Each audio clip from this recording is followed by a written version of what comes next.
bersama Yesus kita pasti mengalami mujizat, amin.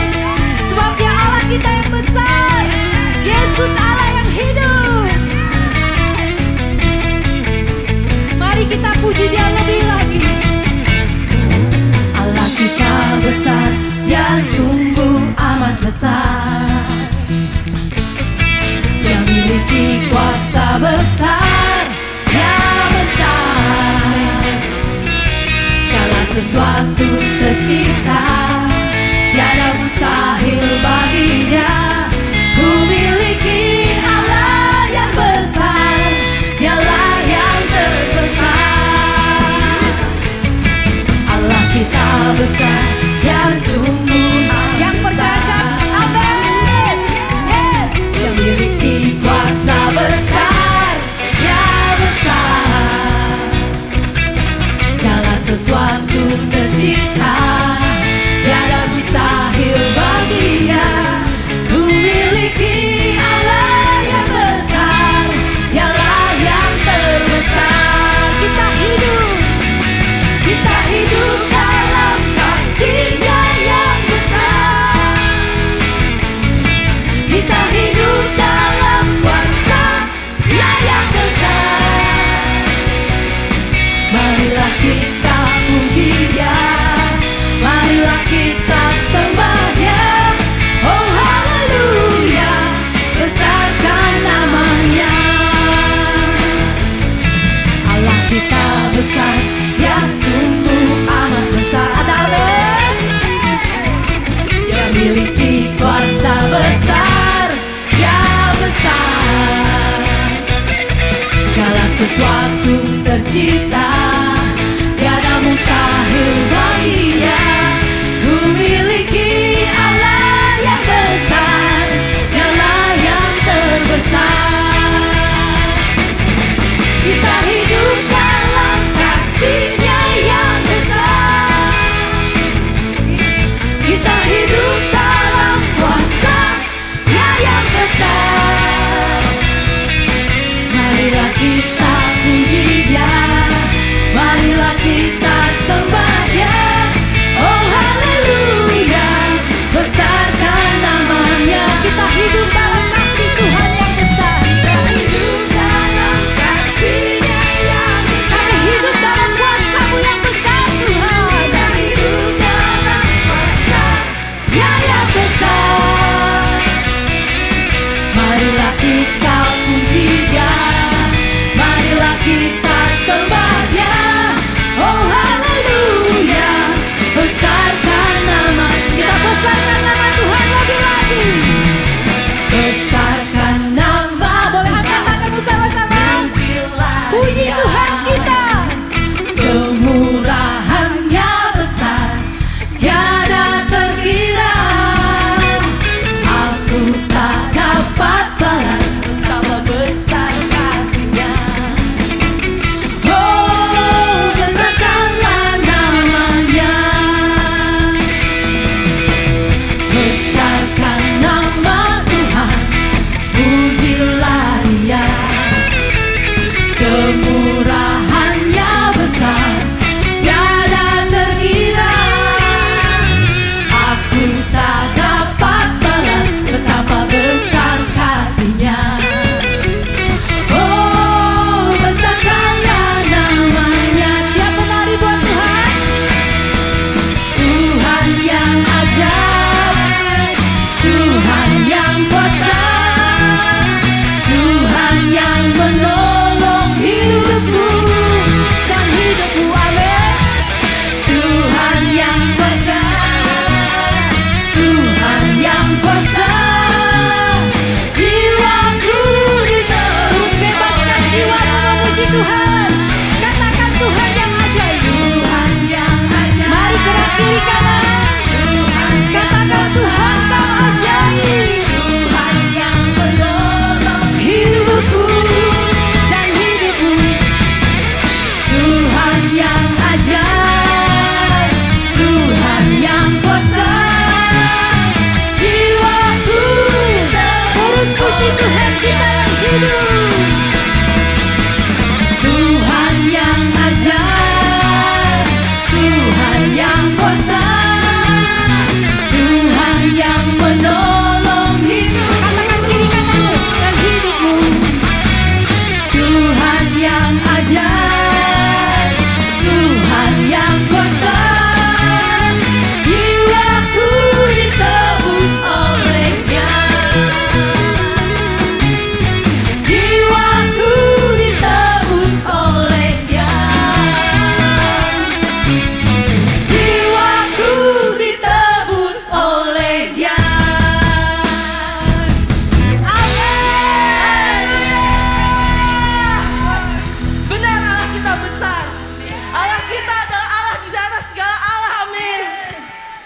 All things are possible with Christ who strengthened me. Letakkan semua masalah beban ke dalam kaki Yesus. Teriakan Jesus, teriakan Jesus, because there's a power in the name of Jesus. Ada kuasa di dalam nama Yesus. I just want to speak the name of Jesus over every heart and every mind. 'Cause I know there is peace within your presence. I speak Jesus. Yes, Lord. I just want to speak the name of Jesus till every dark addiction starts to break. Declaring there is hope and there is freedom. I speak Jesus. Your name is power. Your name is healing. Your name is life. Break every stronghold. Shine through the shadows. Burn like a fire. Yes, Jesus. I just want to speak the name of Jesus over fear and all anxiety. To every soul held captive by depression, I speak Jesus.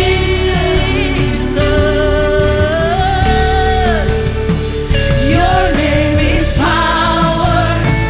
Your name is healing. Your name is life. Break every stronghold. Shine through the shadows. Run like a fire. Your name so powerful. Your name is power. Your name is healing. Your name is life. Break every stronghold. Shine through the shadows. Run like a fire. Sama-sama kita deklarasikan. Shout Jesus from the mountain, Jesus in the street, Jesus in the darkness over every enemy. Jesus for my family, I speak the holy name, Jesus. Oh, shout Jesus from the mountains, Jesus in the street, Jesus in the darkness over every enemy. Jesus for my family, I speak the holy name, Jesus.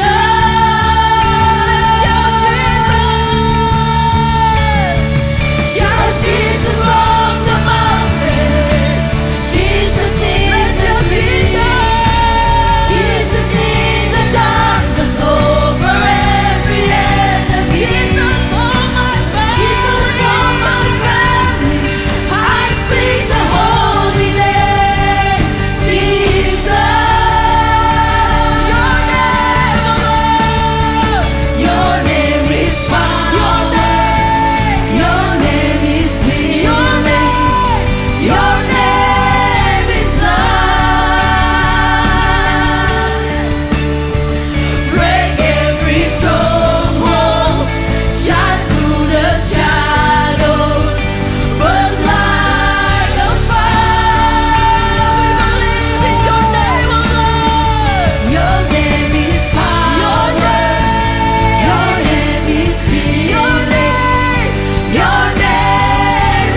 of Jesus over every heart and every mind. 'Cause I know there is peace within your presence. I speak Jesus. I speak Jesus. I speak Jesus. Mari saudara, angkat semua doamu, angkat semua bebanmu, letakkan di dalam kaki Yesus. Karena ada kuasa di dalam nama Yesus. We shout Jesus, we speak the name of Jesus. We speak the name of Jesus. There's a power in the name of God.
amen, yes amen. Saudara, jangan berhenti untuk memuji Dia. Jangan berhenti untuk memuji Dia, karena Dia sungguh benar Allah yang dahsyat, Allah yang besar, Allah yang ajaib, Allah yang menyatakan perbuatan-perbuatan yang heran. Oh Tuhan, terima kasih Tuhan. Engkau dahulu membukakan laut merah, Engkau dahulu melakukan mujizat yang tidak pernah terpikirkan, yang tidak pernah kita lihat ya Tuhan, yang tidak pernah timbul dalam hati. Hari ini ya Tuhan, maka di dalam hidup kami itu yang akan terus Kau lakukan ya Tuhan. Kami akan mengecap terus dan melihat terus Tuhan kebaikan-Mu, kedahsyatan-Mu, sehingga kami akan terus ceritakan Tuhan perbuatan-perbuatan-Mu yang ajaib dan heran kepada generasi demi generasi ya Tuhan. Menyatakan siapa Allah kami, Allah yang agung, Allah yang hidup, Allah yang besar, Allah yang dahsyat, Allah yang maha tahu, Allah yang sanggup melakukan yang tidak mungkin Tuhan menjadi mungkin Bapa. Terima kasih Tuhan. Biar hari ini ya Tuhan, setiap daripada kami mata hatinya dicelikan untuk bisa melihat kembali janji-janji firman-Mu, mempercayai kembali firman-firman-Mu Tuhan. Semua yang dipenjarakan oleh ketakutan, kekhawatiran Tuhan dibebaskan dalam nama Yesus. Iman bangkit, pengharapan bangkit dalam nama Tuhan Yesus. Berani mempercayai bahwa Engkau Allah yang hebat. Terima kasih Tuhan, dalam nama Tuhan Yesus. Silakan saudara-saudari duduk. Sebelum membawakan persembahan persepuluhan, persembahan buah sulung, juga untuk dana pembangunan training center, ada satu firman di dalam Matius 17 ayat 27. Dikatakan, tetapi supaya jangan kita menjadi batu sandungan bagi mereka. Ini Yesus yang ngomong sama Petrus. Pergilah memancing ke danau, dan ikan pertama yang kau pancing tangkaplah dan bukalah mulutnya. Maka engkau akan menemukan mata uang 4 dirham di dalamnya. Ambillah itu dan bayarkanlah kepada mereka, bagiku dan bagimu juga. Saudara-saudari nanti bisa menilik kembali firman ini di dalam Matius 17 ayat 24 sampai 27. Cerita singkatnya, ada salah satu dari pemungut cukai bea itu nanya sama murid Yesus yang bernama Peter, apakah gurumu nggak membayar bea pajak? Terus Petrus menjawab, bayar. Kemudian terjadilah conversation demikian antara Petrus dengan Yesus. Saudara, waktu itu orang pemungut cukai nanya, ini Yesus kok nggak bayar pajak dah? Dan saudara lihat ya, di sini bagaimana Tuhan melakukan mujizat. Pernah enggak kepikir sih dalam mulut ikan itu ada uang koin? Petrus itu nelayan. Saya rasa dia juga mungkin bingung. Kok dalam mulut ikan ada koin?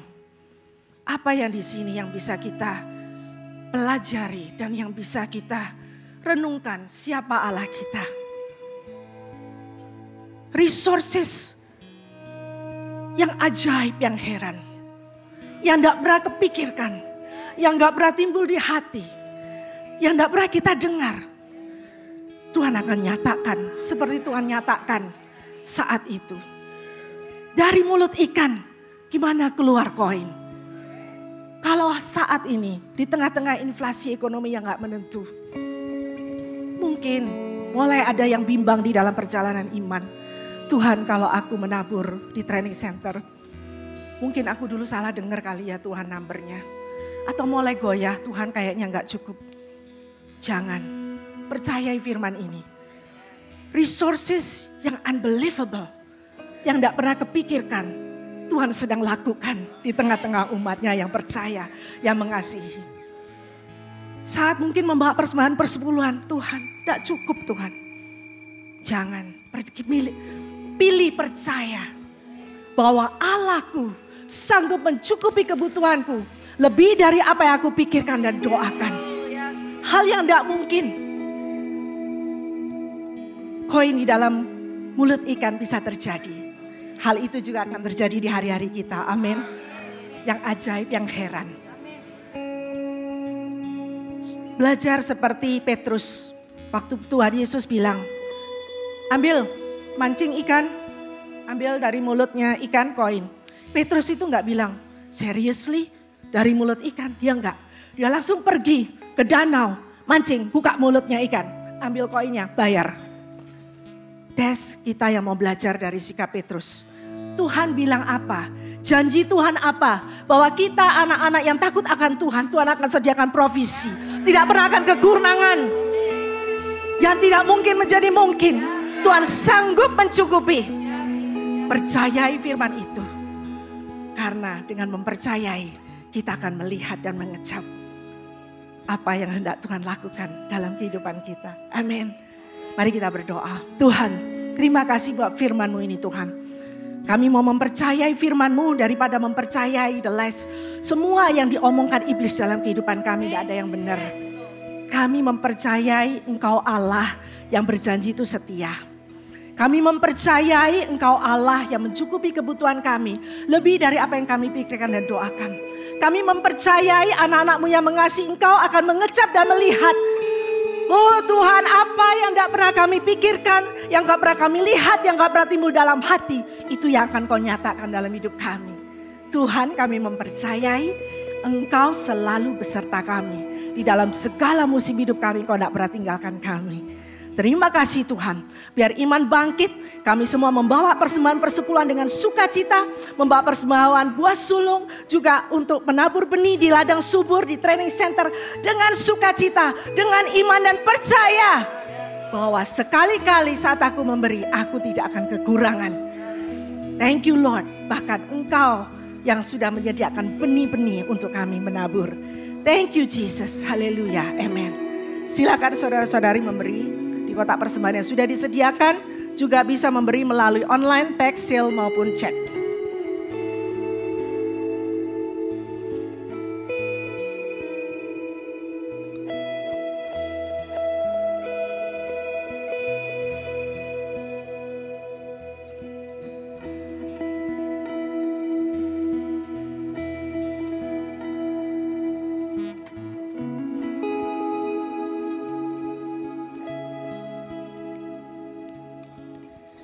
Semua sukacita pagi hari ini?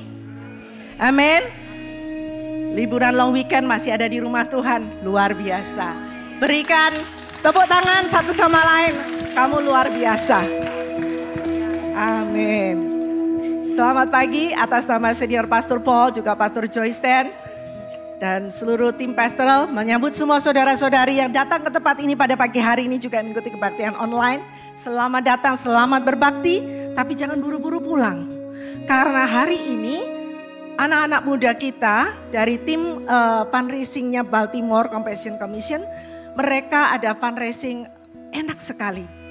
Ada di gambar, ada Thai tea, ada kuki-kuki, ada kue-kue enak. Yang bikin anak-anak muda kita. So berikan tepuk tangan buat anak-anak muda kita. Mereka kepengen sekali untuk diperlengkapi berangkat ke Baltimore Compassion Commission. So yuk kita dukung mereka. Amin. Dukung mereka di dalam doa juga. Amin. Terima kasih. Tuhan Yesus memberkati.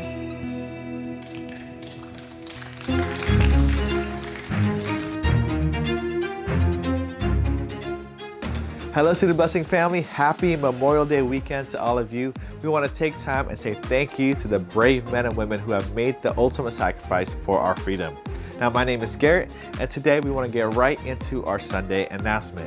First announcement is for this upcoming Friday. To all the women, moms, grandmothers, youth above middle school age, we want to invite you to Daughters Night, a time of worship and fellowship and a time to build sisterhood, 7 p.m. to 9:30 p.m. here at our Walnut campus. No signups are needed. And to all the men out there, let's take time to support. Either it's watching the kid, that's what I'll be doing, or dropping your wife, your kids, your sister, or as simple as encouraging them to get excited to go. Let's all do our part. And next we have our annual Life Talk event coming up in June. Here is the announcement from our Salt and Light Ministry team. Hello City Blessing family, I am Lisa from Salt and Light Ministry and I am thrilled to invite you all to our Life Talk 2024 event. As you may have noticed, our culture has changed significantly in the recent years, becoming more and more hostile towards our Christian values. Issues such as abortion, gender identity, parental rights, and the rise of AI present unique challenges. It is crucial for us as Christians to understand our rights in navigating these cultural shifts. We all know that America is a nation of law, but how many of us are truly aware of our rights? There are many scenarios where our Christian values are tested at schools, workplaces, and even churches. When a child is prevented to pray at school, or what should parents do when a satanic club is allowed to operate at their children's school, or what to do when an employee is faced termination threat just because they disagree with vaccine mandates. To help us navigate these challenges legally, we have invited Brad Dacus, founder of the Pacific Justice Institute, as our Live Talk guest speaker.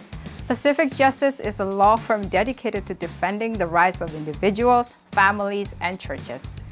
Whether you're parents, grandparents, students, employees, business owners, or pastors, we hope you will join us at Live Talk 2024 for invaluable insights and guidance. We hope to see you there, so register today. Hope to see all of you there. And a quick reminder that today we will not have Healing Room Ministry open due to this weekend being a holiday. Now, Healing Room Ministry is back next Sunday. Set up an appointment or get prayer in person if you are from the morning service in person in Walnut. Now, visit cityblessing.org/healing room for more information. And now let's give it to Rich for an exciting building update. Good morning, City Blessing Church. Rich Wisely, your training center project supervisor, here with your Sunday morning update. Well, as you can see behind me, our steel crews are putting together the columns and beams that will form the superstructure of the training center. Folks, we are actually building a building now, and I want to give a special shout out to MK Builders, our concrete contractors. Those guys have worked like lightning to make up for missed weeks due to all the winter weather we've had. And so these guys have been spreading the compactable material. We are about 2 weeks away from a foundation slab here. Framing will start shortly after that. Folks, this thing's really starting to take shape.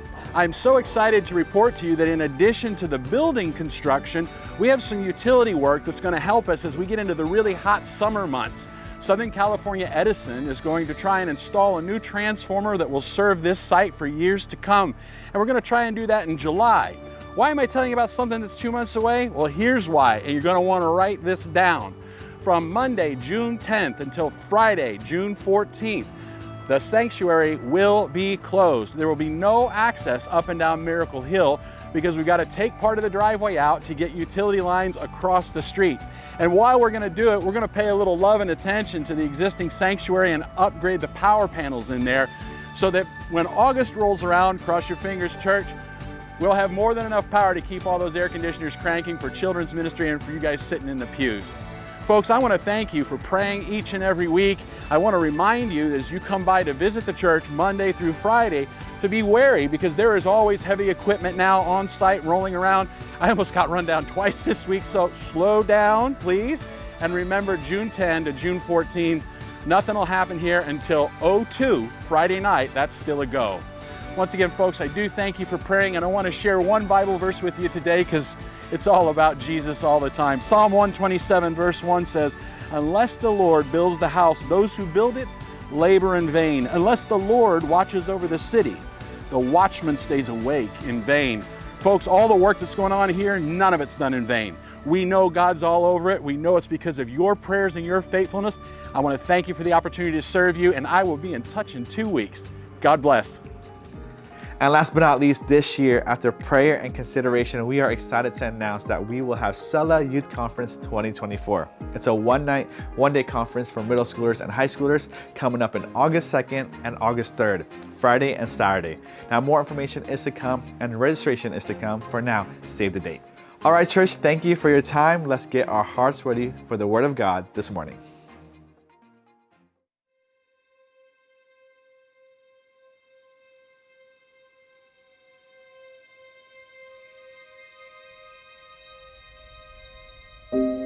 To the brave men and women who stood up for freedom, who answered the call and fought for our nation, who paid the ultimate price and never came back. To the American soldier, we thank you. To the mothers and fathers who raised a hero, to the brothers and sisters with an empty space. To the sons and daughters who have only memories. To the wives and husbands who bear the void with pride. To all who've lost a soldier they love, no gift could repay your sacrifice. No tribute could match our admiration. No word can contain our gratitude. But still, it deserves to be said. We remember you. We salute you.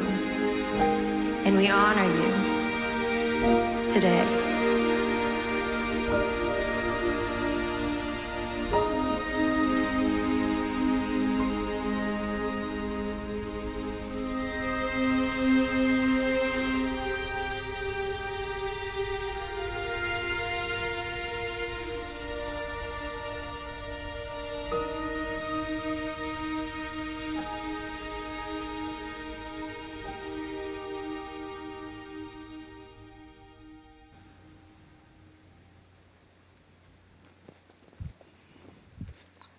Selamat pagi saudaraku yang terkasih. Ya, hari ini kita on the weekend, Minggu Hari Pahlawan. Mari kita semua berdiri, kita berdoa untuk pahlawan-pahlawan yang telah berjuang untuk negara ini sehingga kita bisa menikmati kebebasan, kemerdekaan, bersekolah, bekerja seperti apa yang kita lakukan sekarang ini. Saya percaya Tuhan punya rencana dan rancangan yang indah untuk setiap daripada kami yang ada di negara ini. Amin saudara, kita juga perlu berterima kasih.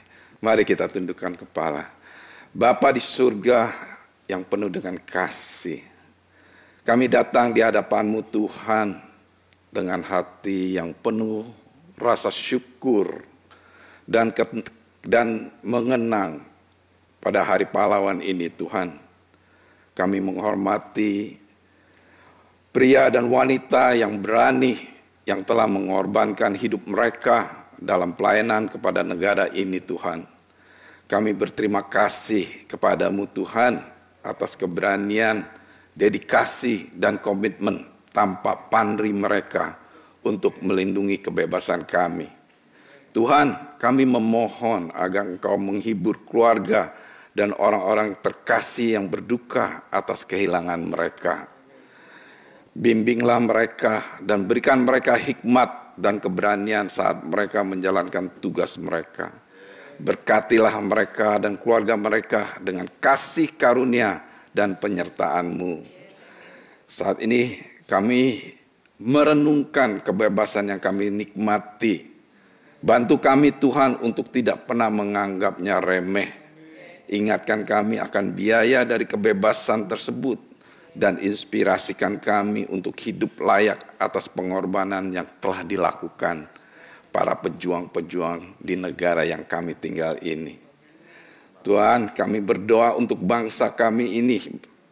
Berikan para pemimpin kami hikmat dan kebijaksanaan saat mereka membuat keputusan yang mempengaruhi kita semua. Satukan kami sebagai rakyat dan bantu kami untuk bekerja bersama demi perdamaian dan keadilan negara ini.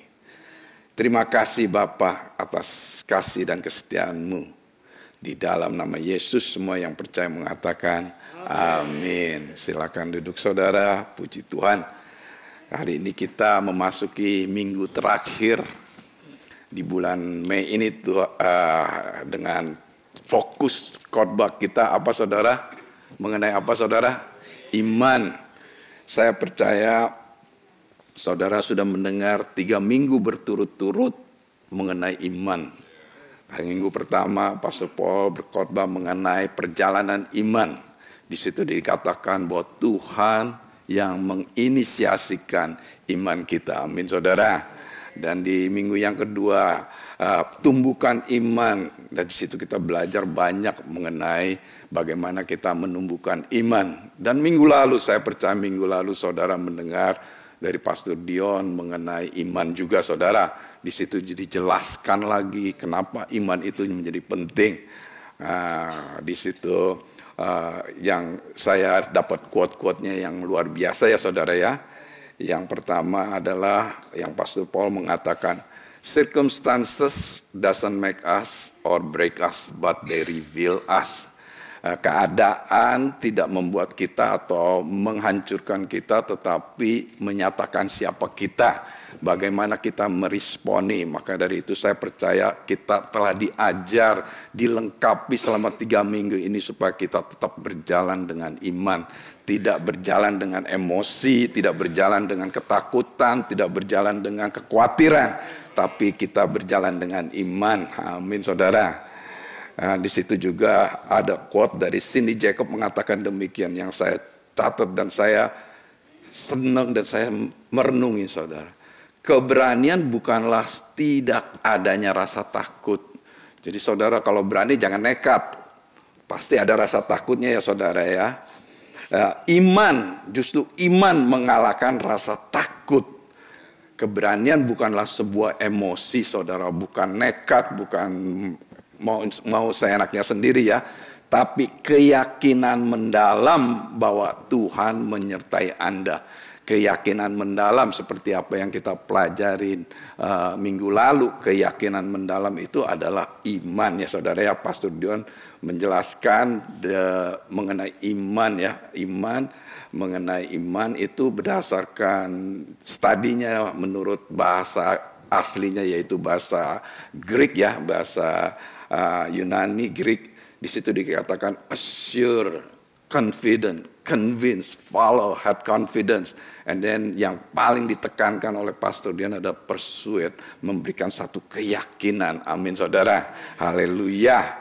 Nah saudara, saya percaya secara alkitabiah kita belajar dari Ibrani 11 ayat yang ke-6.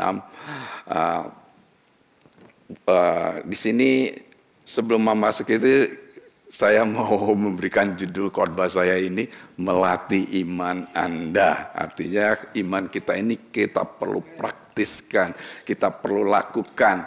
Saya akan memulai dengan firman di buku Ibrani Ibrani 11 ayat yang ke-6 saudara. Di sini dikatakan tanpa beriman, ini bahasa Indonesia masa kini, tidak seorang pun dapat menyenangkan hati Allah.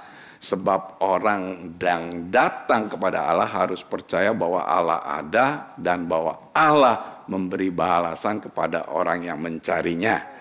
Saudara, saya sering memberikan translasi, memberikan terjemahan-terjemahan yang berbeda. Kenapa? Supaya saudara bisa mendapat dari perspektif yang berbeda, dari terjemahan yang berbeda, yang membuat Anda untuk bisa lebih mengerti lagi. Amin saudara. Di sini dengan terjemahan sederhana Indonesia, di sini dikatakan, jelaslah bahwa tanpa percaya penuh, kita tidak mungkin menyenangkan hatinya. Karena setiap orang yang mau datang kepada Allah, harus percaya bahwa Dia benar-benar ada dan Dia memberkati setiap orang yang sungguh-sungguh mencari Dia. Saudara, kalau saudara baca dalam bahasa Inggrisnya dikatakan sungguh-sungguh mencari Dia, earnestly seeking Him, mencari Dia secara sungguh-sungguh ya saudara. Nah saudara, dari firman ini saya belajar saudara. Dari firman ini saya belajar ternyata iman adalah syarat utama untuk mendekati dan diterima oleh Tuhan. Jadi kita tidak bisa datang ke Tuhan itu tanpa iman. Kita tidak bisa datang kepada Tuhan itu tanpa mempunyai kepercayaan penuh, keyakinan penuh kepada Tuhan. Karena Tuhan tidak akan bisa mendengar atau tidak senang kalau saudara datang itu tanpa kepercayaan yang penuh, tanpa keyakinan yang penuh ya di sini ya. Dan saya percaya dengan khotbah yang kita khotbahkan selama bulan ini, iman saudara ini pasti bertumbuh. Benar saudara? Amin, pasti bertumbuh. Siapapun yang datang kepada Tuhan harus percaya. Selain itu kita diwajibkan untuk percaya kepada dua hal ini dari firman ini ya saudara ya. Bahwa Tuhan ada. Keyakinan penuh bahwa Tuhan itu ada. Tuhan itu ada dan kita tahu bahwa Tuhan memberi upah kepada mereka yang sungguh-sungguh mencarinya. Jadi ada dua hal yang saudara harus perhatikan. Bahwa saudara, kalau saudara datang kepada Tuhan, saudara harus tahu dengan keyakinan penuh bahwa Tuhan itu ada. Katakan sebelah kiri, Tuhan itu ada. Dan tidak hanya itu saja, saudara juga harus mempunyai keyakinan penuh kalau mencari Tuhan dengan sungguh-sungguh, katakan dengan sungguh-sungguh, Tuhan akan mendengarnya, Tuhan akan menjawabnya ya saudara ya. Dan saya percaya ini luar biasa sekali. Saya ingin supaya saudara dapat perspektif dari firman Tuhan yang saya berikan pada pagi hari ini. Nah saudara, untuk saudara percaya bahwa Tuhan itu ada itu tidak menjadi sulit buat saudara. Kenapa? Karena saudara tahu Tuhan itu ada. Tetapi jika syarat kita mempunyai iman hanya berdasarkan Tuhan itu ada, itu kayaknya nggak terlalu gampang ya saudara. Terlalu gampang buat saudara. Tetapi di situ dikatakan bahwa Tuhan itu Tuhan itu supaya kita itu percaya bahwa Dia memberi upah kepada mereka yang sungguh-sungguh mencarinya. Jadi dari dua firman ini kita perlu ketahui bahwa iman yang semacam ini tidak berkaitan, tidak ada hubungannya dengan doktrin dan teologi saudara. Nggak ada hubungannya dengan satu pengajaran doktrin ya saudara atau pengajaran mengenai Tuhan, melainkan merupakan satu relationship, hubungan dengan Tuhan, supaya kita itu mempunyai satu hubungan pribadi dengan Tuhan dan melibatkan kepercayaan kita itu sebagai pribadi kepada Tuhan ya. Ini adalah keyakinan pada karakter keandalannya Tuhan, pada kenyataannya. Jauhkanlah pikiran. Kalau kita mau menghadap Tuhan, kita harus menjauhkan pikiran kita tentang teologi atau doktrin. Karena sehingga kalau kita fokus kepada doktrin atau teologi, kita akan menjadi legalistik untuk datang kepada Tuhan. Tetapi kalau kita mempunyai satu relationship sama Tuhan, kita dengan datang kepada Tuhan apa adanya sebagai kita, tetapi kita datang dengan iman dan percaya. Amin saudara. Haleluya. Oh Tuhan. Nah saudara, dalam persyaratan iman menurut firman di buku Ibrani 11 ayat 6 ini saudara, ini bersifatnya universal untuk setiap cara mendekati Tuhan. Tetapi secara khusus ya saudara, saya akan menekan ini. Secara khusus ini diterapkan di dalam doa kita. Jadi saudara, iman dan doa itu tidak dapat dipisahkan. Amin saudara. Matius 21 ayat 22, saya pakai yang terjemahan Perjanjian Baru TB yang kedua ya saudara. Apa saja yang kamu minta dalam doa, dengan penuh kepercayaan kamu akan menerimanya. Nah saudara, penuh kepercayaan itu arti dari kata iman saudara ya. Dalam 1 Yohanes 5 ayat 14 di buku EMD-nya ya. Kita bisa datang ke hadapan Allah dengan keyakinan. Ini berarti bahwa kita bisa meminta Allah semua hal sesuai dengan kehendaknya bagi kita. Allah apa? Oh, Allah akan mendengarkan kita. Jadi saudara, kalau kita datang dengan confident, dengan keyakinan yang penuh kepada Allah dan sesuai dengan kehendak Allah, Allah akan mendengarkan kita. Nah saudara, di dalam firman ini ya saudara ya, saya percaya kita datang dengan keyakinan ini. Di dalam perjanjian baru ini saudara, kita belajar bahwa Tuhan tidak saja memberikan iman kepada saudara, dan Tuhan juga mengajarkan kita bagaimana kita mendapatkan iman itu, saudara. Bagaimana kita menumbuhkan iman itu. Jadi kita perlu belajar dari firman Tuhan ini ya saudara. Di buku Roma 10 ayat 17 mengatakan begini saudara. Jadi iman timbul dari pendengaran oleh firman Kristus. Nah, jadi iman timbul dari pendengaran oleh firman Kristus. Jadi kita harus mempunyai telinga yang mendengar. Mendengar apa? Mendengar firman Kristus. Nah saudara, saya percaya ini adalah ayat yang merupakan ayat kehidupan doa. Jadi saudara, kita berdoa sesuai dengan apa yang kita dengar daripada firman Kristus. Jadi iman datang itu, jika kita tidak memilikinya, kita bisa mendapatkannya. Bagaimana kita mendapatkannya? Iman datang dari pendengaran akan firman Kristus. Haleluya. Dan di sini saya berikan satu quote yang saya temukan ya saudara ya. Di sini dikatakan, what God has to say is much more important than what we have to say. Benar ya? Apa yang Tuhan akan katakan jauh lebih penting daripada apa yang kita katakan. Jadi saudara, waktu kita berdoa, kita tidak berdoa hanya satu arah. Seringkali kita berdoanya begitu saudara. Kadang-kadang saya juga kalau berdoa, tapi nggak menunggu Tuhan bicara. Padahal berdoa adalah hubungan dengan Tuhan di mana kita mempunyai komunikasi dua arah. Artinya kita berkomunikasi dengan Tuhan dan kita mendengar firman Tuhan.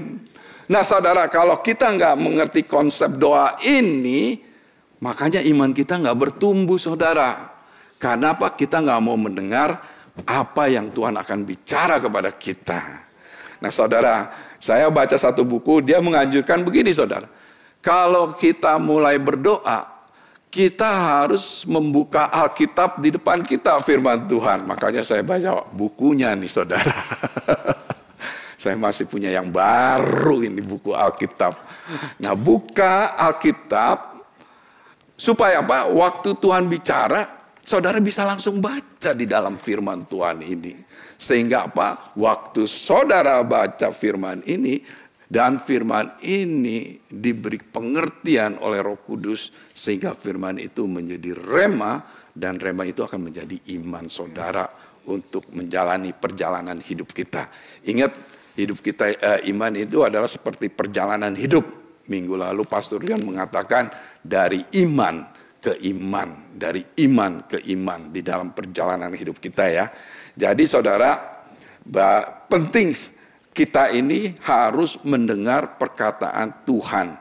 Nah saudara, kalau kita lihat di perjanjian lama di buku 1 Raja-Raja ayat pasal 3 ayat 9, di situ mengenai Salomo saudara, Tuhan mengatakan apa yang kau inginkan. Nah dalam bahasa Inggrisnya Salomo itu ask God, kita seringnya mengertinya wisdom kan. Wah Salomo meminta hikmat. Tapi waktu saya baca firman Tuhan di buku 1 Raja-Raja ini saudara, dia mengatakan Salomo ask God for discerning heart. Nah discerning heart ini saudara, terjemahan dalam bahasa Ibraninya artinya hearing heart. Hati yang mendengar. Hati yang mendengar. Arti apa kata saudara? Salomo meminta kepada Tuhan hatinya yang mendengar suara Tuhan. Waktu dia mendengar suara Tuhan, hikmatnya berjalan saudara. Waktu dia mendengar suara Tuhan, dia bisa membedakan mana yang baik, mana yang tidak baik. Saudara bisa lihat kasus seorang perempuan yang merebutkan anak. Salomo itu bisa mendapat hikmat. Why dia bisa mendapat hikmat? Karena dia mempunyai discerning heart. hearing heart, hati yang mendengar. Jadi saudara, kita harus mempunyai hati yang mendengar Tuhan. Nah, kita kembali ke buku 1 Yohanes 5 ayat ke-14 ini, di sini 14 dan 15. Dan kita berani menghadap Allah. Katakan, kita berani menghadap Allah. Karena kita yakin Ia mengabulkan doa kita. Kalau kita minta apa saja yang sesuai dengan kehendak-Nya. Karena kita tahu bahwa Ia mendengarkan kita kalau kita memohon kepada-Nya. Maka kita tahu juga bahwa Ia memberikan kita apa yang kita minta daripada-Nya. Nah, saudara harus ketahui seringkali kita itu lupa. Jadi apa saja kita minta kepada Tuhan dengan kepentingan kita sendiri, saudara.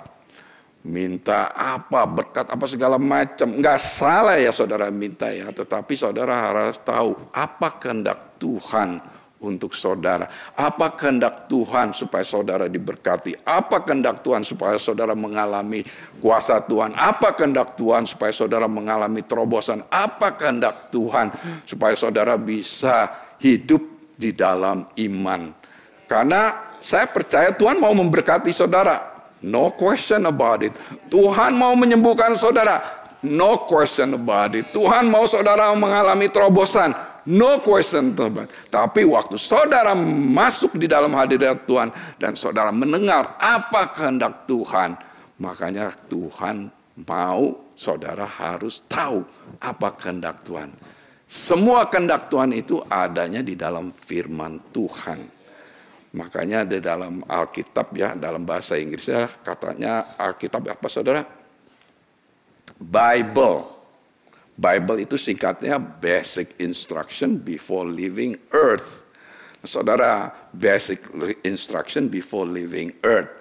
Jadi semua perkataan di Bible ini, di Alkitab ini sebenarnya adalah instruksi kita untuk perjalanan hidup kita. Ngerti ya saudara? Instruksi kita untuk perjalanan kita sebelum kita meninggalkan dunia. Jadi saudara, kita ini sebenarnya sudah ada solusi yang harus kita dapati melalui firman Tuhan dalam masalah-masalah hidup kita. Nah, seringkali kita lupa, kita ngelihatnya keadaan, kita ngelihatnya apa yang terjadi di muka bumi ini, apa yang terjadi di dalam kehidupan kita. Kita lupa bahwa solusinya udah ada ini saudara. Makanya kita belajar iman. Iman itu mendengar suara Tuhan, mendengar apa yang menjadi kehendak Tuhan dalam hidup kita. Jadi kalau kita berjalan sesuai dengan kehendak Tuhan, saudara pasti akan mengalaminya. Amin saudara.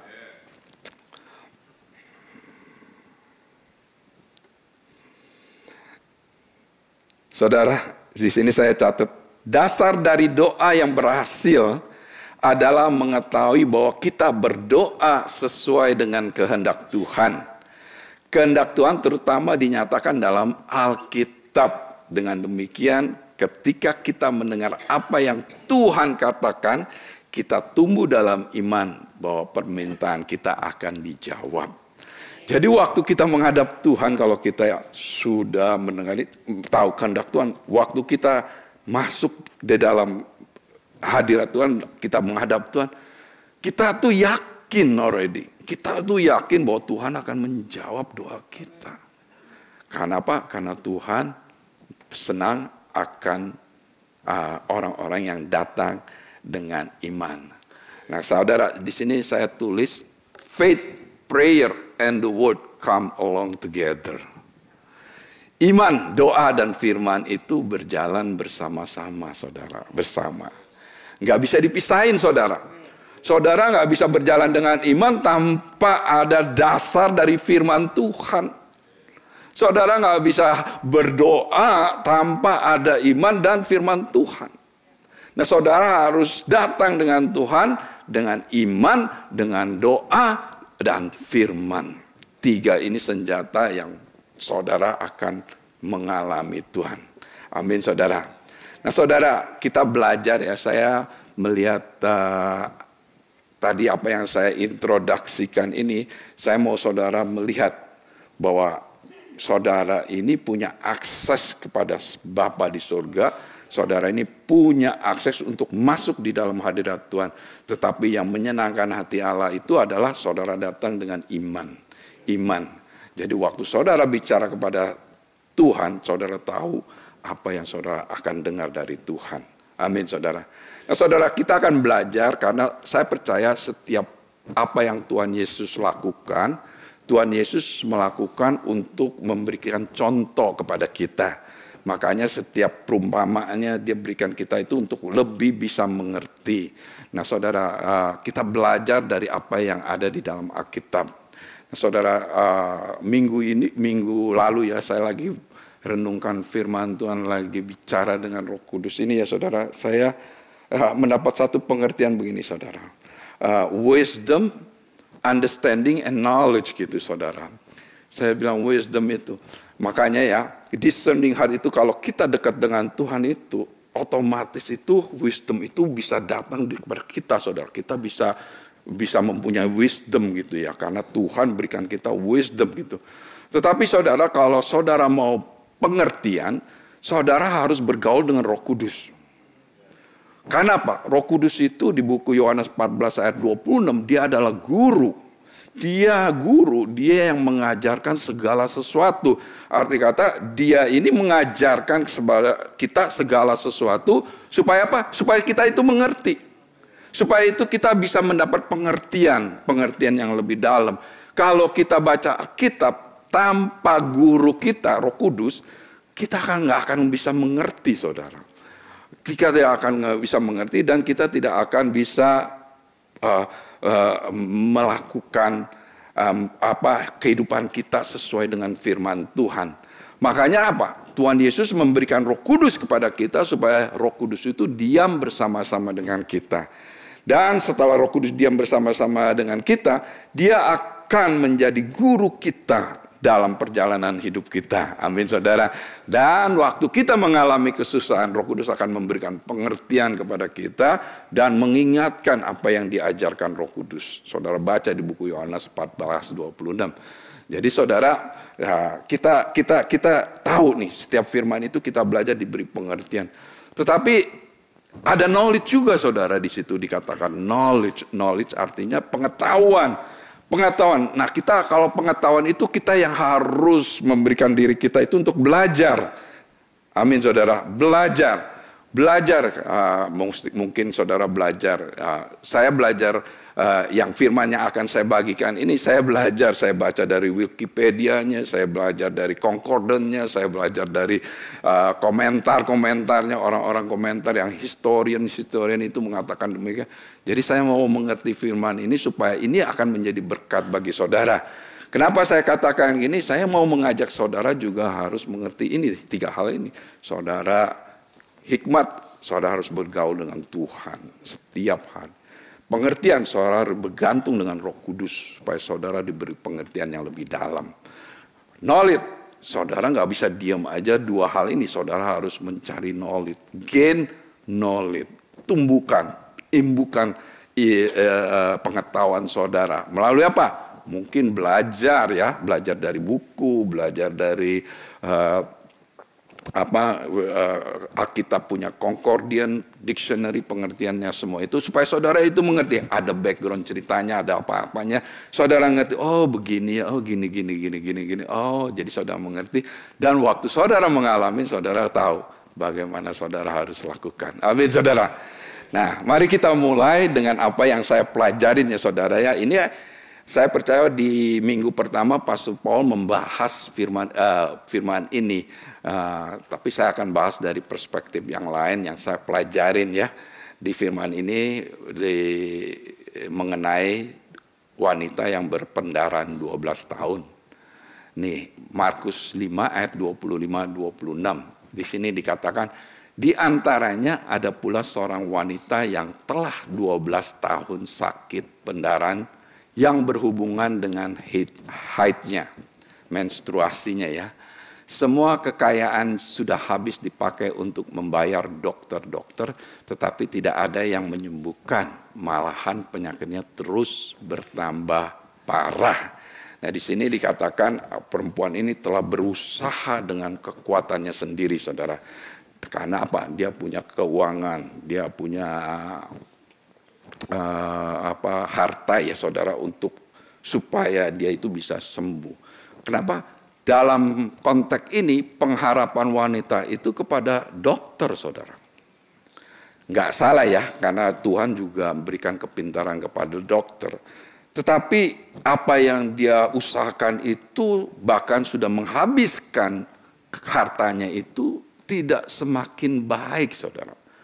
Tidak semakin baik. Nah, saudara, saya percaya background dari ini saya pelajarin. Nama wanita itu katanya Veronica loh, saya nggak tahu, tapi saya pelajarin historinya katanya Veronica ya.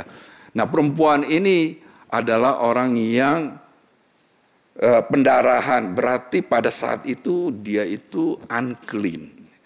Dia unclean ya, waktu unclean itu dia tidak boleh keluar di publik, tempat publik. Bahkan kalau dia ada orang dia mesti teriak, unclean, unclean, saya nggak bersih, orang nggak akan mendekat kepada itu. Nah, saudara, dari konteks ini dia sudah berusaha segala macam. Mungkin dalam konteks sekarang, saudara ini mungkin sedang bergumul dalam sesuatu masalah yang saudara hadapi. Mungkin sakit penyakit, mungkin keuangan, mungkin pekerjaan, mungkin status, mungkin apapun yang saudara pergumulin, dan saudara udah berusaha setengah mati untuk menghadapi semuanya ini, ternyata end up-nya stuck, nggak bisa berbuat apa-apa lagi, udah nggak ada apa lagi. Arti apa gitu? Nggak dapat Anda lakukan apa-apa lagi, saudara. Kita masuk ke ayat berikutnya, saudara. 27, wanita itu sudah mendengar banyak tentang Yesus. Maka di tengah-tengah orang banyak itu, ia mendekati Yesus dari belakang. Karena ia berpikir, asal saja saya menyentuh jubahnya, saya akan sembuh. Ia menyentuh jubah Yesus dan seketika itu juga pendarahannya berhenti. Ia merasa bahwa ia sudah sembuh. Nah, saudara, di sini yang menarik, di ayat 27 mungkin saya nggak highlighted ya. Wanita itu sudah mendengar banyak tentang Yesus. Kuncinya di mana, saudara? Hah? Kuncinya apa, saudara? Mendengar. Tapi kalau saudara tahu, kuncinya itu sudah.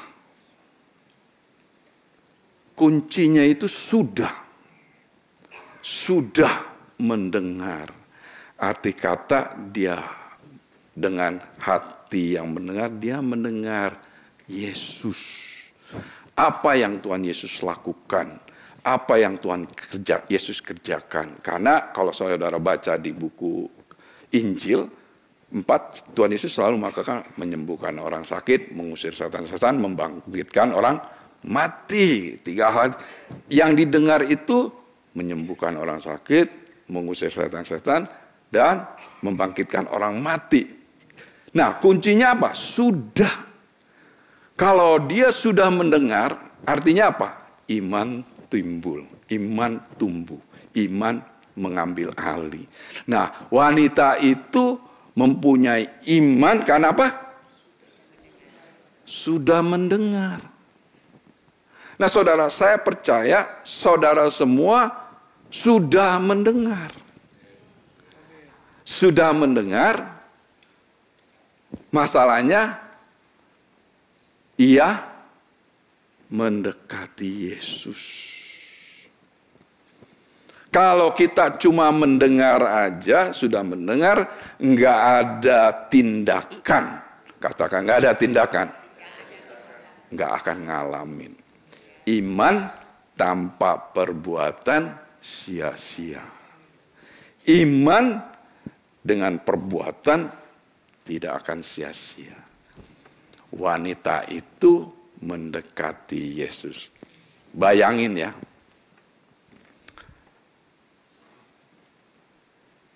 keadaan di sana ya, itu rame, banyak orang. Dan dia itu punya issue yang enggak ada satupun orang menganggap dia itu, karena dia unclean. Dia itu orang takut dekat sama dia. Dia itu ada isu. Nah saudara, coba bayangkan. Kita semua pasti ada isu.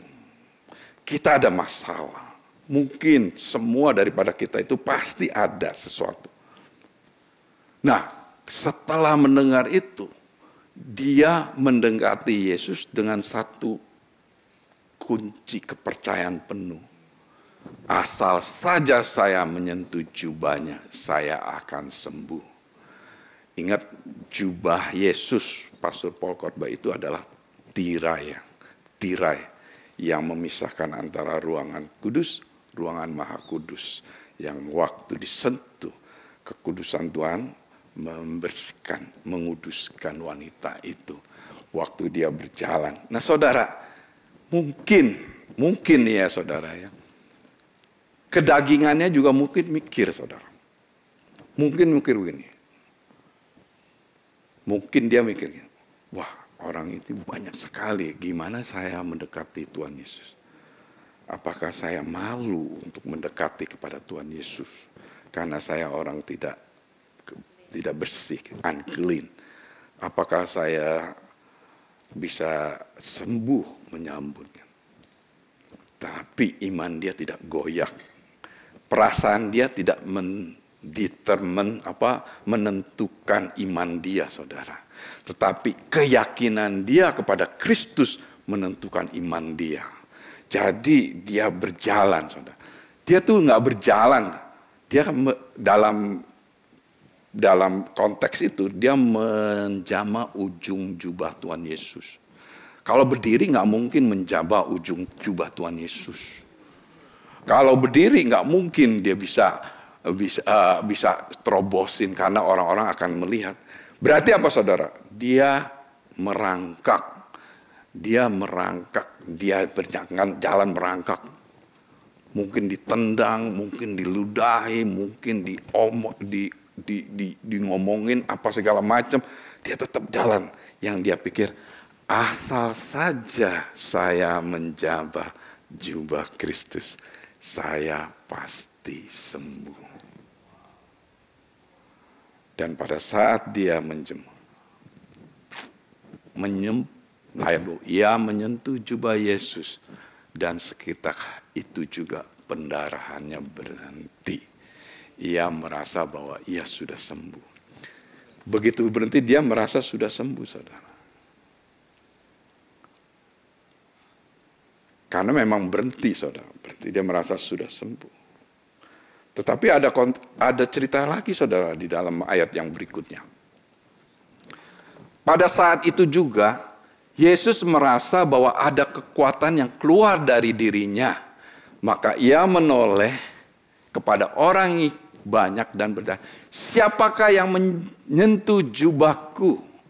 Pengikut-pengikutnya berkata, Bapak, lihat sendiri apa ada begitu banyak orang yang berdesak-desakan dan Bapak masih bertanya, siapa yang menyentuh Bapak? Tetapi Yesus terus saja melihat ke sekelilingnya untuk mencari orang yang telah menyentuhnya. Nah saudara, dari firman ini Tuhan Yesus tahu nggak siapa yang menyentuh dia? Kenapa Tuhan Yesus tanya?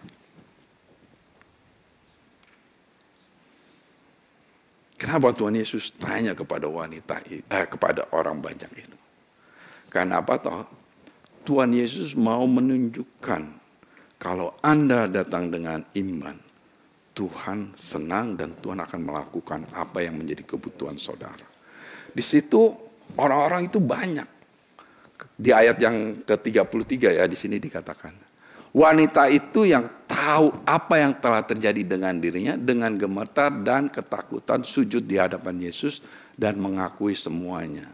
Di sini kenapa wanita itu ketakutan, saudara? Karena apa? Dia unclean. Dia punya isu. Dia dia mau ngomong itu juga nggak berani. Tetapi karena dia tahu siapa Yesus dan siapa dia yang penuh dengan keyakinan percaya kepada Yesus, makanya dia bicarakan semuanya.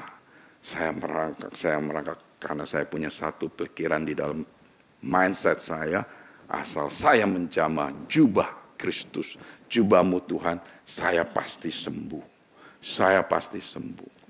Nah saudara, waktu kita, kalau kita aplikasikan di saat-saat ini, waktu kita menghadapi banyak masalah dan kita sudah mendengar dan kita beranjak untuk datang kepada Tuhan, apakah kita berani seperti wanita itu dengan berani menghadapi apa yang akan terjadi di dalam dirinya dan berhadapan dengan Tuhan?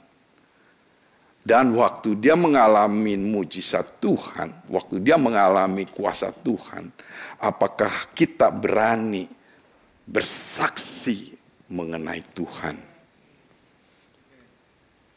Bersaksi mengenai siapa Tuhan yang telah melakukan perkara yang besar dalam hidup kita. Saudara, di ayat ke-34, lalu Yesus berkata kepada wanita, "Anakku, karena engkau percaya kepadaku, engkau sembuh. Pergilah dengan selamat, engkau sudah sehat sama sekali." Di sini dikatakan percaya kepadaku. Di terjemahan lain, karena imanmu lah yang menyembuhkan. Imanmu lah yang menyembuhkan. Nah, kuasa Tuhan itu akan beraksi, akan manifest kalau saudara punya iman datang di hadapan Tuhan. Amin saudara. Sehingga apa? Wanita itu bersaksi di hadapannya. Aku sudah mendengar banyak mengenai apa yang kau perbuat Tuhan. Aku 12 tahun mengalami pendarahan. Aku 12 tahun mengalami pendarahan dan aku sudah berobat ke banyak dokter semua tidak bisa menyembuhkan. Tetapi dengan pendengaran ini membuat saya punya pengharapan, punya iman bahwa kalau saya menjamah jubah Kristus, saya pasti sembuh. Dan dia katakan, dan waktu saya menjamah jubahmu Tuhan, saya sudah merasa sembuh. Nah di situ Yesus katakan, karena apa? Setiap perkataan Yesus mau publik juga tahu. Karena engkau percaya kepadaku, engkau sehat. Engkau sehat. Nah saudara, ada quote mengatakan demikian saudara. Saya mau tutup nih. Faith does not deny fact, but faith can change facts. Iman tidak menyangkal fakta, tetapi iman dapat mengubah fakta. Amin saudara. Jadi saudara, kalau saudara sakit, saudara tahu saudara sakit. Jangan, oh enggak sakit. Hah? Oh enggak sakit. Sakit. Faith, saya punya iman, saya sudah sembuh. Sakit, faith does not deny fact. Iman tidak menyangkal fakta. Datang ke wanita itu. Kenyataannya dia sakit 12. Tapi imannya merubah keadaan dia. Imannya merubah keadaan dia. Nah, saudara, saya akan challenge ya saudara ya. Berapa banyak di antara saudara yang banyak tantangan dalam hidup saudara. Kita mau berdoa untuk saudara, kita mau doain saudara supaya saudara itu bisa mengalami seperti wanita itu mengalami. Arti kata, waktu saya mau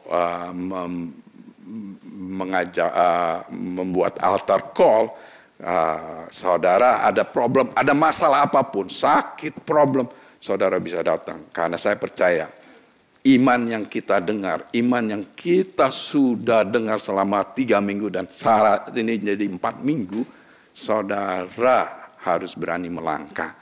Sebelum itu saudara, saya ingin memberikan satu video kesaksian ya saudara ya. Supaya saudara itu bisa tambah yakin siapa Tuhan Yesus dalam hidup kita.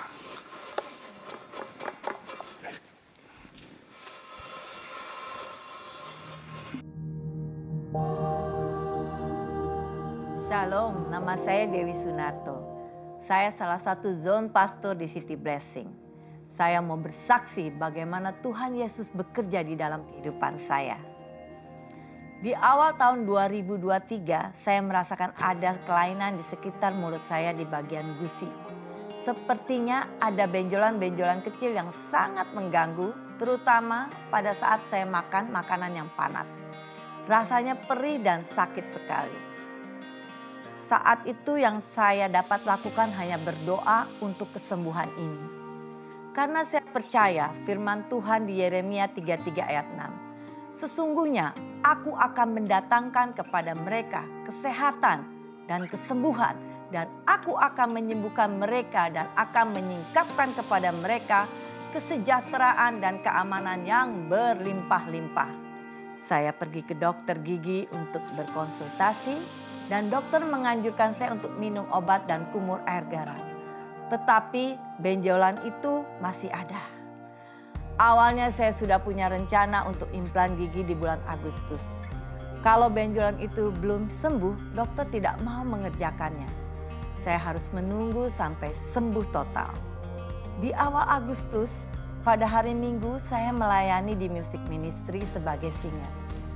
Pada saat itu Pastor Paul Tan berkhotbah mengenai New Wine Skin, kantong anggur yang baru.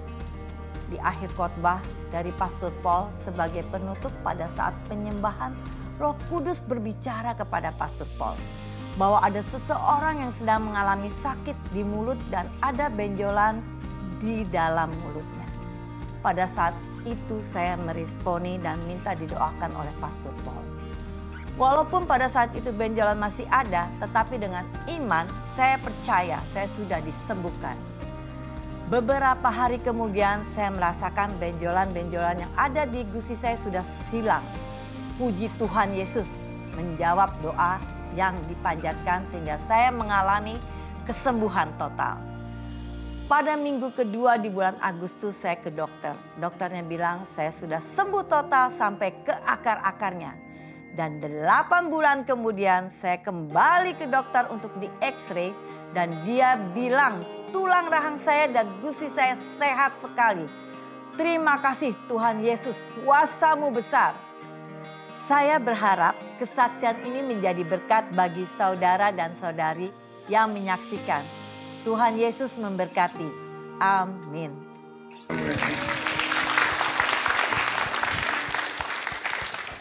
Haleluya. Nah saudara, setelah mendengar kesaksian ini, saudara mendengar firman Tuhan di buku Yeremia. Bahwa Tuhan menyembuhkan. Dan saya percaya saudara juga mendengar firman hari ini. Nah saudara, saya mau mengajak saudara semua siapa yang mau mengalami terobosan dalam hidup saudara, kesembuhan. Apapun tantangan saudara, mungkin saudara sudah berdoa, tidak dijawab-jawab doanya. Saat ini saudara, saya mau mengajak saudara, ayo latihlah iman saudara untuk datang kepada Tuhan Yesus. Tuhan Yesus saat ini membuka tangannya. Siapa yang mau datang kepadanya? Ayo, saudara. Maju saudara kalau saudara ingin didoakan.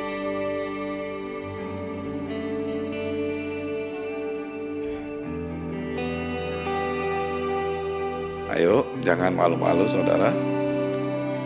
Jadikan wanita yang pendaran 12 tahun itu menjadi satu panutan bahwa Anda itu berani untuk datang kepada Tuhan. Haleluya.